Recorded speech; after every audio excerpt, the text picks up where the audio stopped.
Brandon White, 7-0, junior fly. Right. So I mean, I should have said junior flyweight. all right, yeah. Take two.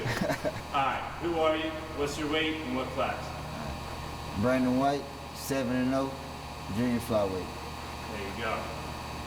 So I mean, a lot has changed.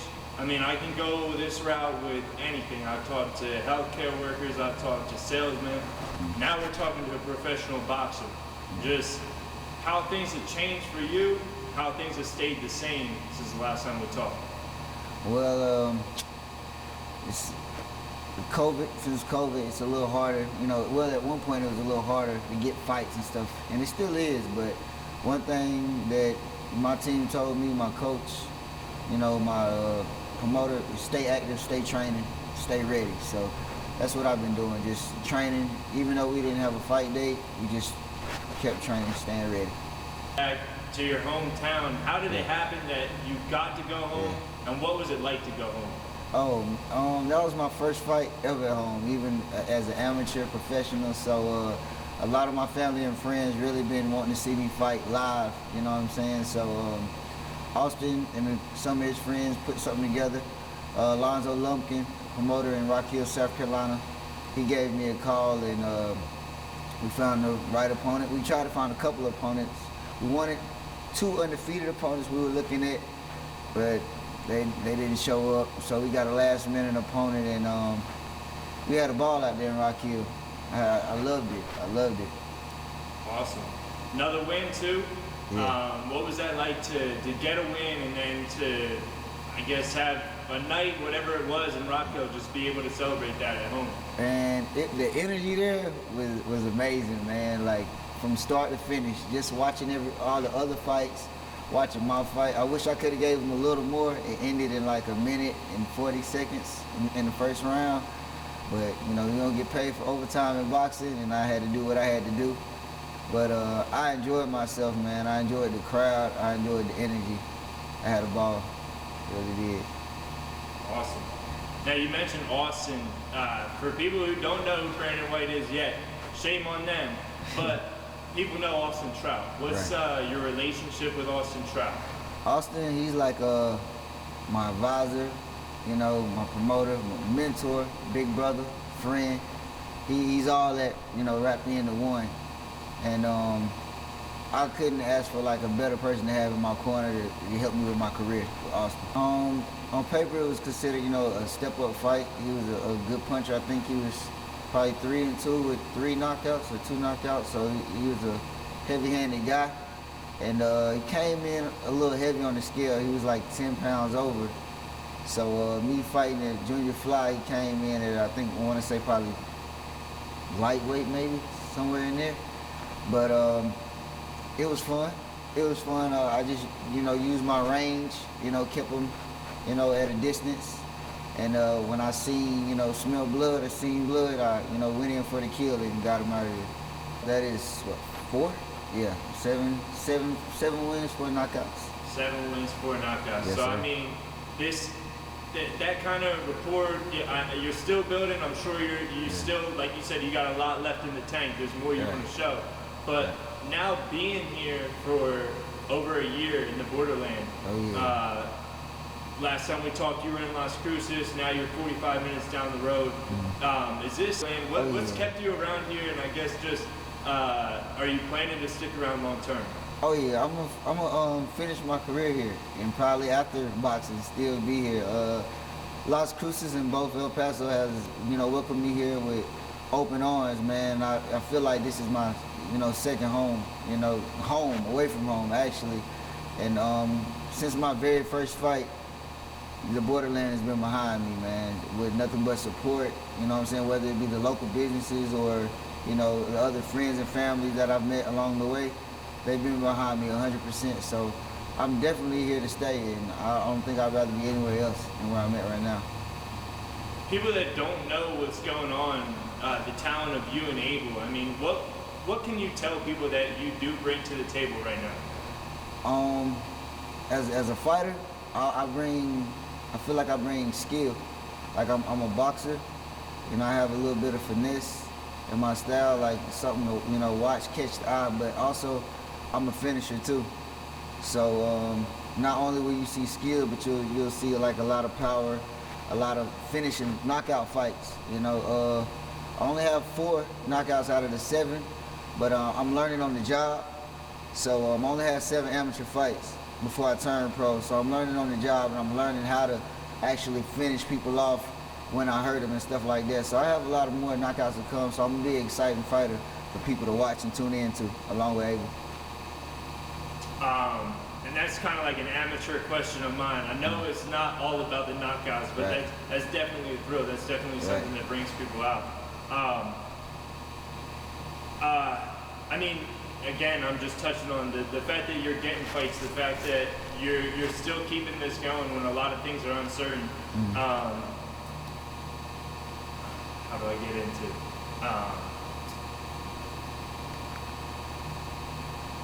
I guess just what that means to you, that you are still, you've had 2 fights this year, when I'm sure, I don't know, 6, 7 months ago, you might have thought completely different story. Just how good it is that you still are fighting.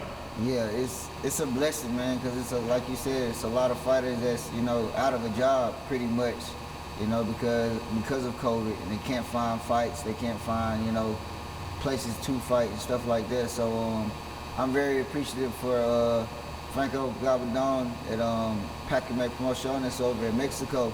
He keeps a lot of shows going. Austin, he, you know what I'm saying, networking, finding me fights, you know, finding me shows to fight on. So I'm very thankful for those 2 guys, you know, keeping me active.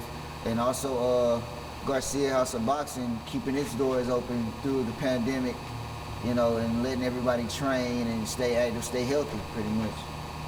For the boxing business to keep going as well. It's very important, because for a lot of fighters, boxing is all we have. For some of us, so like shutting the gym down, closing the gym, or not a fighter not being able to fight or train, it can be depressing, man. It can lead to, you know what I'm saying, depression, so to say. It's not a good thing at all to keep a fighter out of the gym, or anybody out of the gym, staying active, exercising. You know, that's one of the best ways to fight off illness or disease. You know, sweat it out. You know what I'm saying? Get those toxins out of you. So it's that on it.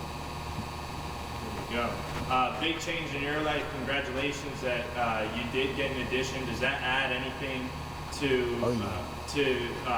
what you're fighting for this year, and just what that's done for you this year? I mean, you've had an active year. Right. I just had another son, Jamari White. I had him August 6th of last year. So that was motivation, you know, because my other boys, they motivate me. They think I'm Superman, so I can't come up short in that ring. I can't come up short against anybody, knowing that, you know, they're watching or they want me to win. So they always expect me to win. Like the end result of a fight, even if they can't watch it, they just automatically assume that they won. So that's motivation for me, definitely. That's pretty. I literally, I was thinking that the other day when I was thinking about coming and interviewing you, like, what do his kids think? Like, do they think he ever loses? Like, I think I saw the video in South Carolina where 2 of your sons were just going crazy when you were in the ring fighting. So, I mean, that's the bring your child to work day. Or, hey, what does your dad do? He's a boxer. Right. Well, you might have to win a few fights if you want to be proud of them saying that. Of course. Right. So I did just want to throw that in. I think I'm gonna add, like, if I could get that clip of your sons. Oh, for sure. Let's see. What's next for you? I mean, I not to be so quick. I mean, it was just 2 weeks ago, but you got another win under your belt. Obviously, you've been training the last 2. Well, like I said, I'd have to reach out to Austin, or Austin to reach out to me. I'm sure he's, you know, at the drawing board. You know what I'm saying? Me and my coach, Wes Marquez, we're going to do what we're supposed to do, and that's stay training, staying in shape, staying ready. And, yeah, just wait for the call, wait for, you know, the networking to be done. If not, I'll probably head back over to Mexico, because Mexico, they're always fighting over there. Franco Gabaldon is always throwing a show. So if that's what we have to do, that's what we'll do. As long as we're staying active and we're staying fighting. Just tell me about your new gym here at GHOB. Just how things have changed. Is this how has this helped you? How is this? What's the difference at your new gym? The difference. I love the energy here, man. The energy here, whether it be the trainers, you know, the kids. The kids motivate me, you know, because they're always, if I spar something, you can see them on the side, just, you know, watching or either rooting me on. So they're a big motivation to me. Josue Garcia, he's always, you know, making sure everything is, you know, the table's set for me to train here. And also, you know, everybody else that comes to use the gym for fitness and exercise, they're very supportive of my career too, and that doesn't go unnoticed at all. I really appreciate everybody in this gym, man, for real. Just from what I've seen, the Charlie Clark Nissan, Taco Avocado, just to name a couple, like you're starting to get people behind you. Is that what is that like to have? You know, support. It might not be the most in the world, but you're getting people on your team and having people support one way or another. Yeah, it was actually El Paso Honda. I'm gonna clear that one up. I'm gonna clear that. It's El Paso Honda, and Taco Avocado growing together. Stretch Zone, Cryotherapy, Legacy Barbershop. The list goes on and on and on. And yeah, they're local businesses, but I kind of wouldn't rather have it any other way because I actually know these people. I actually know these owners. You know what I'm saying? I have personal relationships with them rather than some big Fortune 500 company. I mean, I'll take that too, but I like the fact that I have a relationship with all these businesses that, you know, sponsor me and, you know, look out for my career. And obviously they see something, right? Yeah. In order to get they probably believe in me more than I believe myself at times, honestly. So I really appreciate those guys, all of them. Awesome. But this is just for video purposes. So, let us know when actually, shit, what kind of... You have gloves or anything? I got all that. Oh, you got it in your car? Yeah. I got it. I didn't know you brought your bag. I got everything. I got the whole bag. Did I leave out anybody? What's that? Oh, did I leave out anybody? Cause shit. That I know of, no man, but I know because that's be, my favorite. But people right be there. butthurt about it.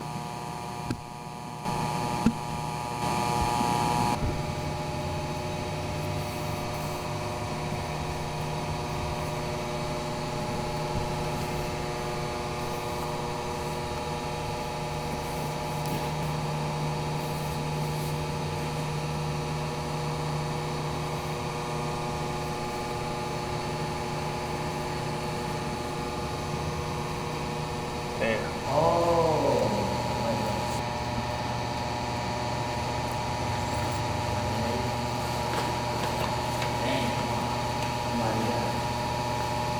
I've been got anyone in that front pocket. You should do what now? Just tap into power. Keep going non-stop. Just go, and then power.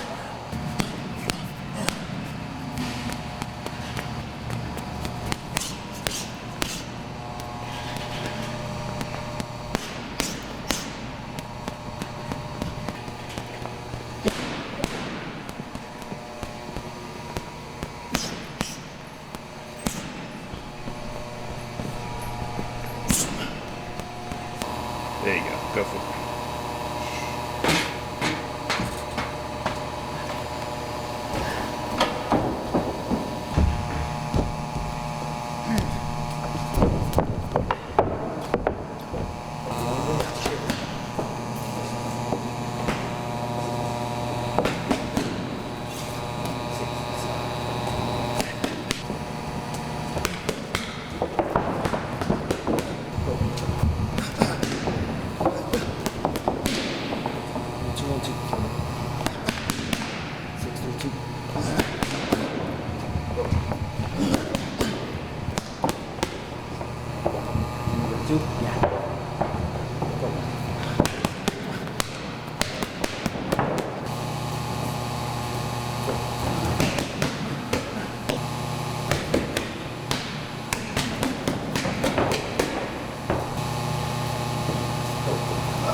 2, 3. Ready? Go. That's it. Go. That's it. Go again. There you go. 1, 2. Go. Go. Go. 5. There you go. 1, 1. 1, 1, 3. Go. 6. Go. Go. Do it. Open it up. Let's go. There you go.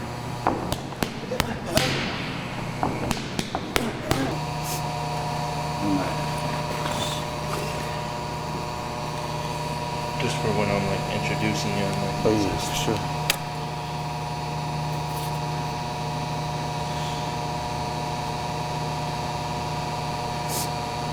you can definitely tell you've done some interviewing practice.